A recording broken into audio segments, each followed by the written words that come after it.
నమస్కారం సార్. నమస్తే అండి. సార్ మోహన్ లాల్ గారికి ద బిగ్గెస్ట్ అవార్డు వచ్చినట్టుగా చెప్తున్నారు. అంటే తెలుగు వాళ్ళకి కూడా వచ్చింది ఇంతమందిలో. సో మోహన్ లాల్ గారు ఎలా అంటే ఇండస్ట్రీకి ఎలాంటి వర్క్ చేశారు, ఎలాంటి ప్రాధాన్యత ఇచ్చారు సార్? అంటే మోహన్ లాల్ గారికి దాదాసాహెబ్ ఫాల్కే అవార్డు ప్రకటించింది గవర్నమెంట్. అయితే ఇంతకు ముందు ఆయనకి 2019లో పద్మభూషణ్ ఇచ్చారు. అంతకు ముందు పద్మశ్రీ పురస్కారం తీసుకున్నాడు ఆయన. అయితే ఆయన ఇండస్ట్రీకి ఎంట్రీ ఇచ్చింది ఇప్పుడు మనం చిరంజీవితో కంపేర్ చేస్తే, చిరంజీవి 78లో ఎంట్రీ ఇచ్చాడు, ఈయన 80లో వచ్చాడు 2 ఏళ్ల తర్వాత. అయితే ఒక జనరేషన్ 40లో మొదలైనటువంటి ఒక జనరేషన్ వెనక్కి వెళ్ళిపోయిన తర్వాత కొత్త జనరేషన్ 80లోనే మొదలైంది అన్ని చోట్ల. తమిళ్లో రజనీకాంత్, కమల్ హాసన్ వాళ్ళు కొంచెం ముందు, ఒక 4 ఏళ్ల ముందు వచ్చారు. మలయాళం ఇండస్ట్రీలో ఆయన ప్రేమ్ నజీర్ తర్వాత జనరేషన్ లో మమ్ముట్టి, మోహన్ లాల్ ఎమర్జ్ అయ్యారు. మమ్ముట్టి, మోహన్ లాల్ వీళ్ళిద్దరూ దాదాపు ఒకే టైంలో మొదలైనటువంటి ప్రయాణం, ఒక 2 ఏళ్ళు అటు ఇటుగా. ఈ ప్రయాణంలో మోహన్ లాల్ కి ఒక ప్రత్యేకత ఉంది. మమ్ముట్టి సెటిల్డ్ గా చేస్తాడు ఏ క్యారెక్టర్ అయినా, కానీ మోహన్ లాల్ అలా కాదు. మోహన్ లాల్ ఇన్వాల్వ్ అయిపోతాడు, ఆ క్యారెక్టర్ ని ఓన్ చేసేసుకుంటాడు, దానిలో ఏ స్థాయికి వెళ్ళాలో ఆ స్థాయికి వెళ్ళిపోతాడు. అందుకని నటుడుగా ఆయన ప్రత్యేక శైలి అయింది. ఇప్పుడు ఆయన ఒక సినిమాలో ఒక క్లాసికల్ డాన్సర్ క్యారెక్టర్ చేసినప్పుడు తనని తాను ఒక క్లాసికల్ డాన్సర్ గా మలుచుకోవడం కోసం నేర్చుకున్నాడు. ఆయన నేర్చుకుని ఆ క్యారెక్టర్ చేశాడు. అంటే తను ఏ క్యారెక్టర్ అయితే చేస్తున్నాడో ఆ క్యారెక్టర్ తాలూకా మొత్తం ఏదైనా సరే తనకి రాని అంశాలు అందులో ఏవైనా ఉంటే అది వచ్చిన వాడి తాలూకా బిహేవియర్ ఎలా ఉంటుందో ఆ బిహేవియర్ నా క్యారెక్టర్లో తీసుకురావడానికి విపరీతమైన అబ్జర్వేషన్ మాత్రమే కాదు, తను తాను అడాప్ట్ చేసుకోవడానికి కూడా కష్టపడతాడు ఆయన. అలా కష్టపడి చేయటం వలన చాలా సినిమాలు ఆయన వలన విజయవంతమైనటువంటి సినిమాలు అనేకం ఉన్నాయి.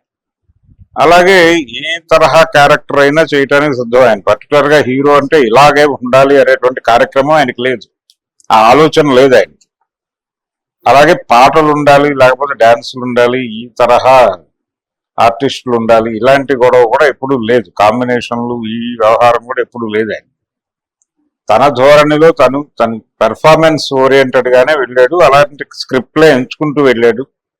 మలయాళంలో సాధారణంగా ప్రతి హీరోకి అదే ఉంటుంది. ఎవరు కూడా స్టార్డమ్ కోసం సినిమాలు చేసిన వాళ్ళు లేరు అక్కడ.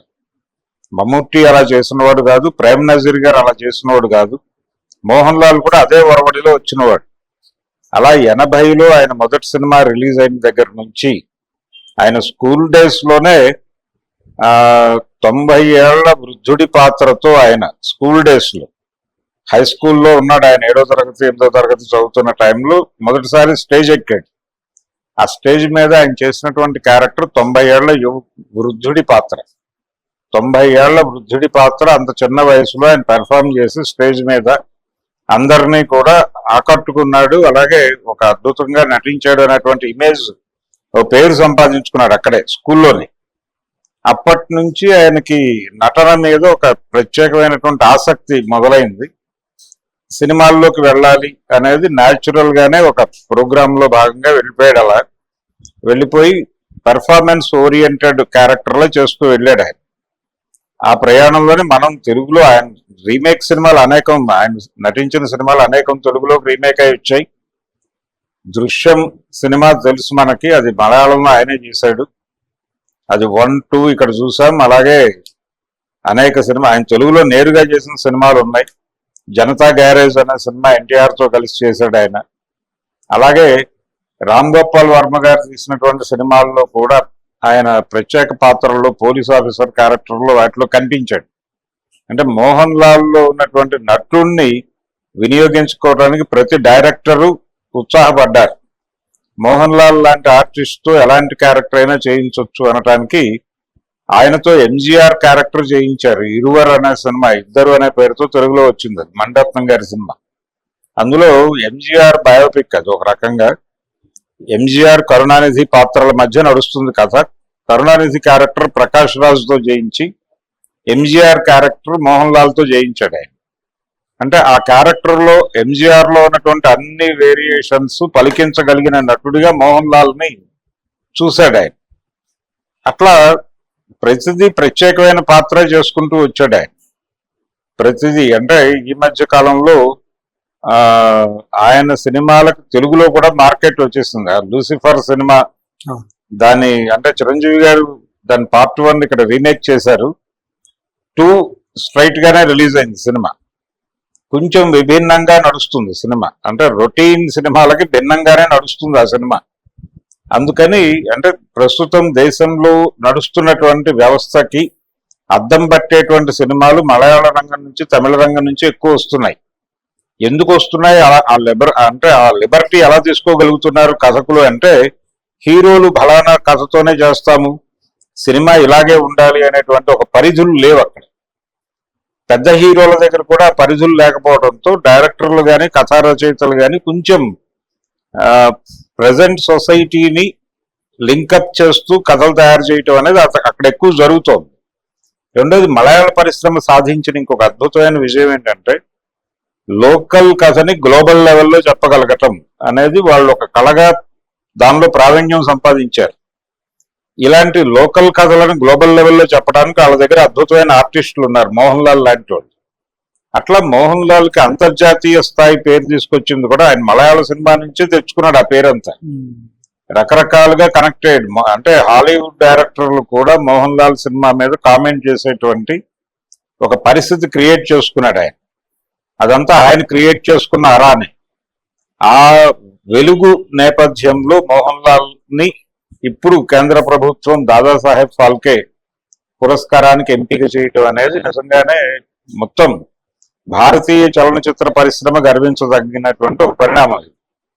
ఇంతకు ముందు చాలా మందికి వచ్చింది, తెలుగులో అక్కినేని నాగేశ్వరరావు గారికి ఇచ్చారు, విశ్వనాథ్ గారికి ఇచ్చారు, బిఎన్ రెడ్డి గారికి ఇచ్చారు. కానీ ఎంతమందికి ఇచ్చినప్పటికీ మోహన్ లాల్ కి ఇవ్వటం అనేది south India pride. South India మొత్తం కూడా సెలబ్రేట్ చేసుకునేటువంటి ఒక ప్రత్యేకమైన సందర్భం ఇది. అలా మోహన్ లాల్ కి దాదాసాహెబ్ ఫాల్కే పురస్కారం దక్కటం ఇప్పుడు అందరూ అభినందనలతో ముంచెత్తుతున్నారు ఆయన్ని. అంతర్జాతీయ స్థాయిలో ఆయన మీద అభినందనలు మొదలైనాయి. భారతదేశంలోనే అత్యున్నతమైనటువంటి అంటే తెలుగు టాకీకి సంబంధించి, అసలు తెలుగు సినిమాకి సంబంధించి పితామహుడుగా చెప్పుకునేటువంటి దాదాసాహెబ్ ఫాల్కే పురస్కారం, ఆయన స్మారక పురస్కారం ఇప్పుడు మోహన్ లాల్ కి దక్కింది. అది అరుదైన గౌరవంగా అందరూ మాట్లాడేస్తున్నారు. కానీ అందుకు అన్ని విధాలా అర్హుడు ఆయన. మోహన్ లాల్ సర్వదా అర్హుడు.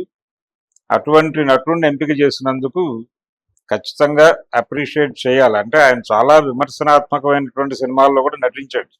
ఆ లూసిఫర్ 2లో ప్రస్తుతం దేశంలో జరుగుతున్న మతోన్మాద వ్యవహారం అంతా మాట్లాడారు. దాని మీద రప్చర్ అయింది బయట చాలా. అంటే ఒక హిందుత్వ శక్తుల నుంచి ఒక వ్యతిరేకత వచ్చిన సందర్భంలో కొన్ని సన్నివేశాలని కుదించారు, కొన్ని ప్రాంతాల్లో కొన్ని సన్నివేశాలు తీసేశారు. అలా ఒక సంచలనం క్రియేట్ చేసినటువంటి సినిమా అది. అలాంటి కంటెంట్లో చేశాడు ఆయన ఎటువంటి ఇబ్బంది లేకుండా. అంటే డైరెక్టర్ని, స్క్రిప్ట్ని నమ్మి నటించేవాడు ఆయన. అలాంటి కథల్లో నటించినప్పటికీ ఆయనకి ఈ పురస్కారం ఇవ్వటానికి కేంద్ర అంటే ఆప్షన్ లేదు. ఇక ఆప్షన్ లేక అనివార్యంగా మోహన్ లాల్ మెడలో ఈ పురస్కారం వేస్తున్నారు. రేపు 23వ తారీఖు ఎప్పుడో దాని తాలూకా కార్యక్రమం ఉంటుంది.